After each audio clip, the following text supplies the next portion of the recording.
I'm Dr. Craig Escude, the host of IDD Health Matters, a podcast where we talk about health, wellness, and health equity for people with intellectual and developmental disabilities. Hope you enjoy it.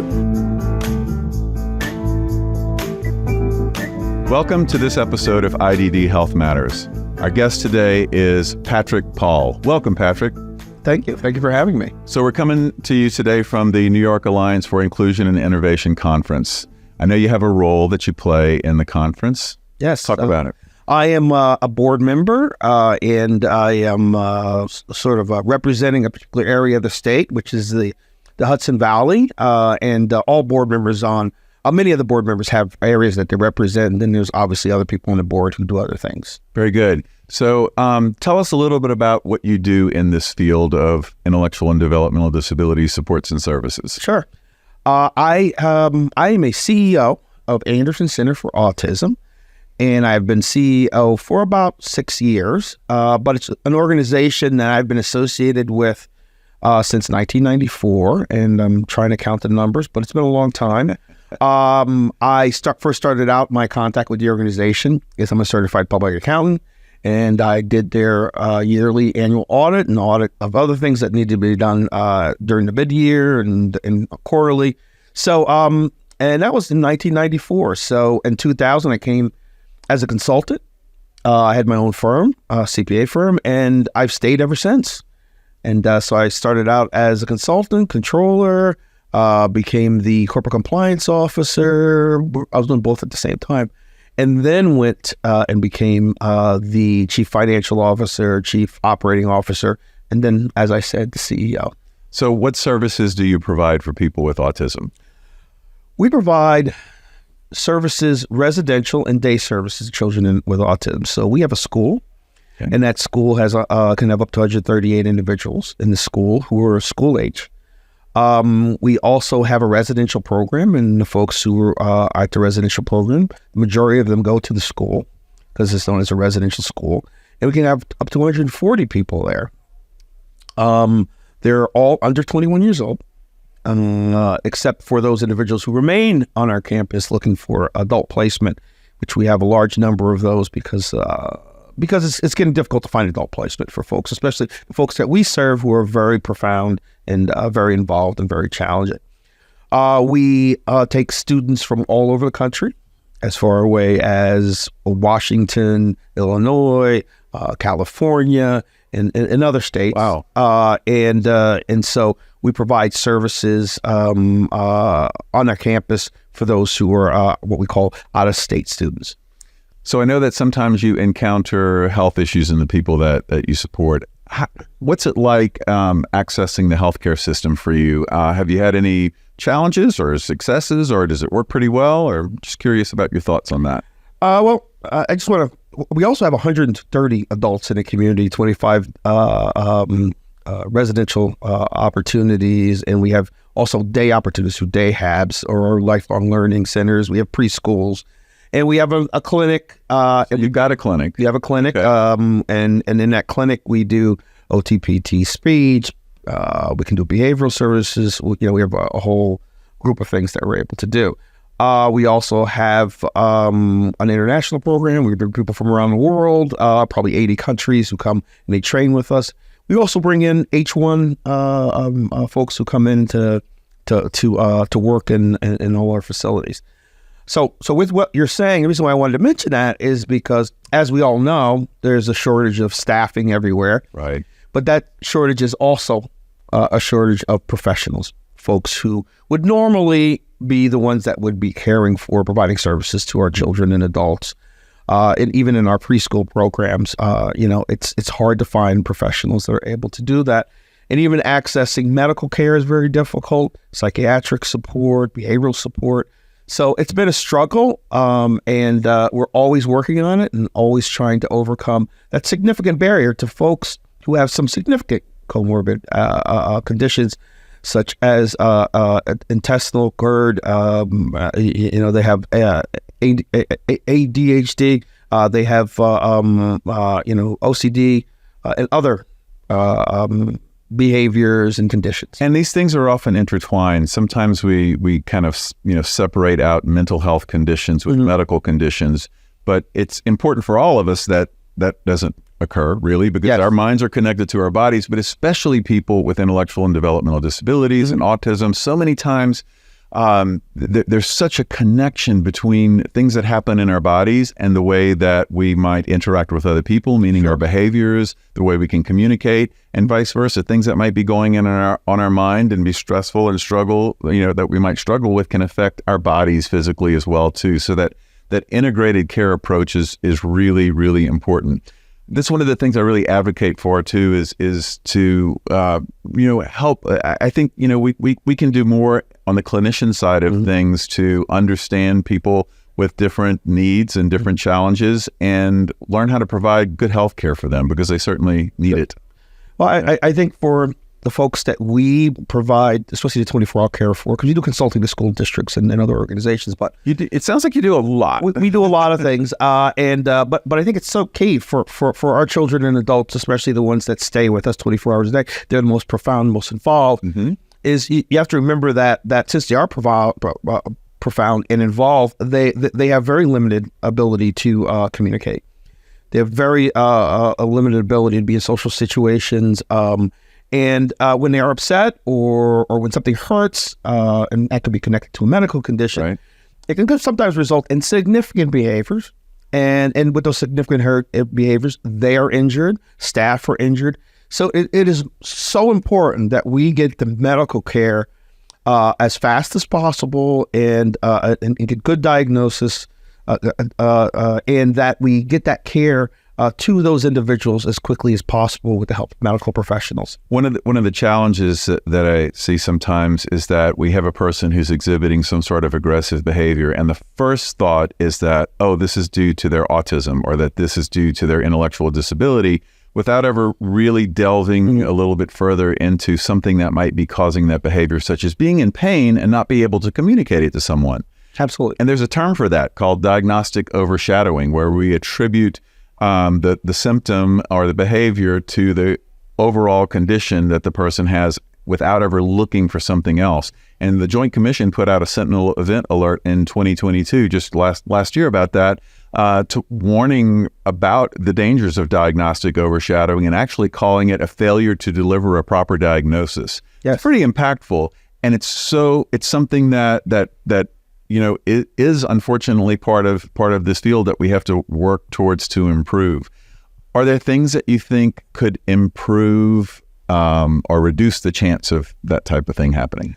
Sure. I mean, if we can get medical professionals to get to know the population that we serve, to get to know the limitations, to know the organizations that they work in, and they understand, especially folks with autism who are nonverbal, then they get used to certain things that happen, and they're able to diagnose much quicker, or at least order the proper test or come up with the proper procedure and process by which they make determinations. And if they're working with our staff, who are very in-depth, they know the individuals very well, and they're listening, it makes it so much easier for us to get done what we need to get done. And as far as what you're talking about, you need to make sure that you rule out medical. We're all taught that over and over and over again. And there's so many times where we find out later, though we are investigating what that could be, that it's Lyme disease, or there's some sort of infection, or we find out that somebody may have had a condition where they're ingesting things, and we find out later on that they've ingested something that's really starting to irritate or really damage their stomach or intestines. So yes, it is a key component to any organization, especially when you have nonverbal individuals, that you have good partners to help figure out what is going on, because it's difficult as it is. So, and I will say it can be very challenging, even when you're looking in the right places and looking for the connections. It still can be pretty challenging to figure out the diagnosis sometimes. It's a lot easier when a person can tell you, oh my gosh, yesterday I started having itching, and then I got a headache, and then my stomach became upset, and this is what's going on, and telling you those symptoms. But sometimes all you see is that the person becomes agitated or aggressive, or maybe they don't want to eat anymore, and they become aggressive around meal times. But what they're really trying to tell you is my stomach hurts. Yes. And that's why I don't want to eat. And we've got to learn to make those connections, but even with that, it still can be a challenge. Yeah. So, gosh, it sounds like you just do a fantastic job at supporting people with autism, and quite a number of people, it sounds like. And it's pretty neat that your reach is really across the country. It is, and it's around the world. We're actually going to be doing some consultation in India. We're going to do some consultation in Saudi Arabia and in other places we've been asked to assist. Because what happens is those folks who come and they stay with us as scholars, and they train with us from a year to 18 months, they go back to their home countries. And we've created an alumni association whereby they'll support each other, and we'll also have events where we help support them. And they can always give a call to someone from who worked with them before, or somebody they know, and we'll help them with specific circumstances in their home countries. So we're a significant resource to people who in their home country. So you have people that come and work for your organization to learn some of the skills and things. Come and train. They come and train. Yep. That's fantastic. And so that's something that really makes us unique to most organizations. We have a worldwide reach, which is expanding. And like you're going to go outside of the world now? Not outside the world. Outside the world. I know what you mean. But you never know, you know. I mean, the galaxy, you know. I mean, we don't know what's out there. Maybe on the moon or Jupiter at some point. So, and you'll be there. We'll be there. We'll be there. Yeah. But we've actually touched 80 countries with our house. So the rest of the world is still open. There's a lot more countries out there. And actually at this event today, I ran across a young lady who works at one of the agencies, and she says I have family members in Peru who have prerequisite degrees, and they would love to know more about your international program. So we don't think we've had anybody from Peru. So it's a new country. There you go. Add one more. So the world expands. It does. You're right. Our world expands. Yes. Yeah. Friends for Life Residential Care, specializing in support for individuals with developmental disabilities, offers services like adult day support and home health care. Emphasizing empowerment and quality of life, we live by the motto, "My ability is stronger than my disability." We are currently hiring, welcoming those passionate about making a difference. Learn more and explore career opportunities at friendsforliferc.com.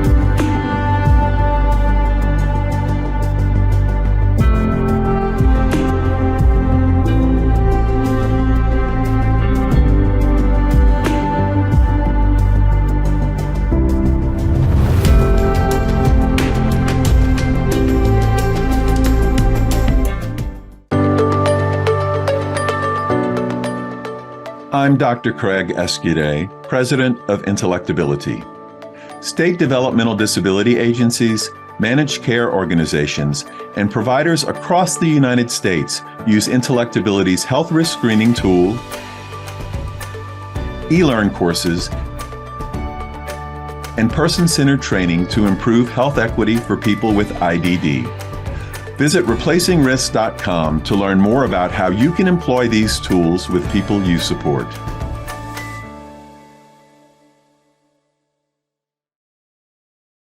So one of the things I like to do is something I call 3 and 3. I ask our guests to share 3 things, 3 words of wisdom, 3 insights, the 3 points that you'd like to make or share with listeners that you think could have a positive impact in this field in general, whether it be health or wellness or supports or services or just making the world a better place for people of all abilities.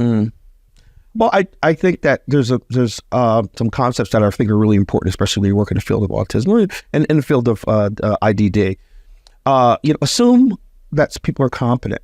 All right, you should not do things for people, whether they have severe autism or they have something that maybe is not as involved, until you either get the acknowledgement from them that they do want help, if they're verbal, but also once you have to figure out whether they actually can do it, right? Because we don't want to make people dependent. We want to make people as independent as possible. So, and sometimes if we do too much for people, we foster dependence. We do. Yeah. The second thing I say is try a lot of things.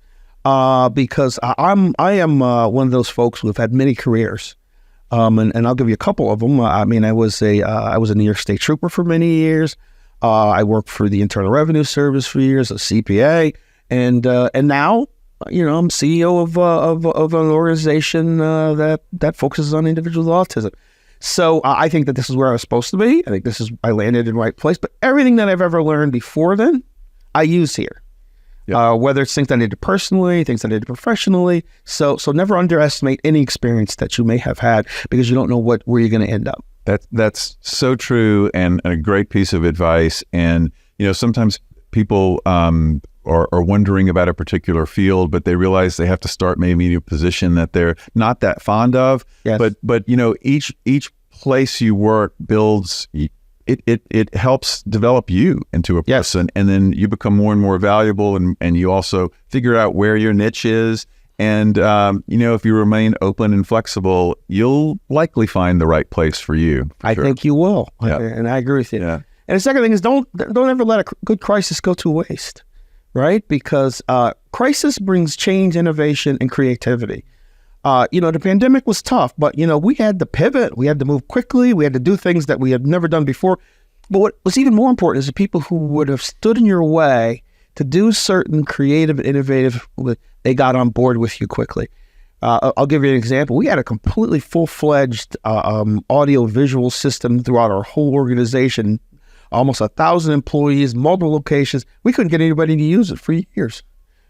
Right, and certainly it became, and suddenly it became invaluable. Exactly, and we trained them, and we tried to force people to use whatever. Nobody wanted to do it, and in a day we had that system up and running, and we were back working again, whether people were at home in locations, and so I say never let a crisis go to waste. You can get a lot done when there's a crisis.